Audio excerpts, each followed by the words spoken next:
Mud ते मार्वे दरम्यान सुरू असलेल्या रस्त्याच्या कामात मोठ्या प्रमाणावर भ्रष्टाचार होत असल्याचे गंभीर आरोप समोर आलेत। या रस्त्याचं काम पूर्णपणे नियमबाह्य पद्धतीनं सुरू असून अनावश्यक सुरक्षा ब्रॅकेट्स बसवण्यात आले आहेत। नाधुडीवर नियंत्रणासाठी उपाययोजना करण्यात आल्यात। तसंच कामाच्या ठिकाणी सुरक्षा रक्षकांचीही नेमणूक नसल्याचं स्पष्टपणे दिसून येते।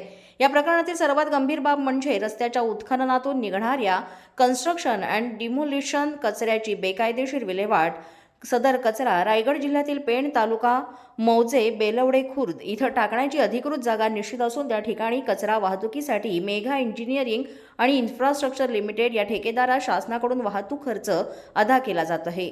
मात्र प्रत्यक्षात हा कचरा उत्तर विभागातील मड परिसरात विविध शूटिंग स्टुडिओज, मोकळ्या जागा आणि पर्यावरण संवेदनशील भागात टाकण्यात येत असल्याचा आरोप स्थानिक नागरिकांनी केलाय। यामुळे शासनाच्या निधीचा थेट अपहार होत असून पर्यावरणाला मोठा धोका निर्माण झालाय। या प्रकरणी जागृत महाराष्ट्र न्यूज यांनी यापूर्वी बातमी प्रकाशित केली होती। तसंच संबंधित विभागांकडे लेखी तक्रारही दाखल करण्यात आली होती। मात्र तक्रार प्राप्त झाल्यानंतर संबंधित अधिकाऱ्यांनी ठेकेदाराची भेट घेऊन कारवाईऐवजी स्वतःचा फायदा करून घेतल्याची चर्चा परिसरात सुरू आहे।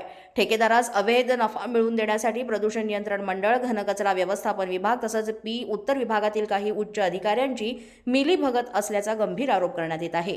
नियम पायदळी तुडवत पर्यावरणाची हानी केली जात असून नागरिकांच्या आरोग्याशी खेळ केला जात असल्याचं स्पष्ट होत आहे। या संपूर्ण प्रकरणाची घनकचरा व्यवस्थापन विभागाचे सहाय्यक आयुक्त, बृहन्मुंबई महानगरपालिका आयुक्त तसंच आयुक्त प्रशासन यांनी तातडीनं चौकशी करून दोषी अधिकारी आणि संबंधित ठेकेदारांवर कठोर कारवाई करावी तसंच या भ्रष्ट अधिकाऱ्यांना निलंबित करण्यात यावं अशी जोरदार मागणी नागरिक आणि सामाजिक कार्यकर्त्यांकडून करण्यात येत आहे।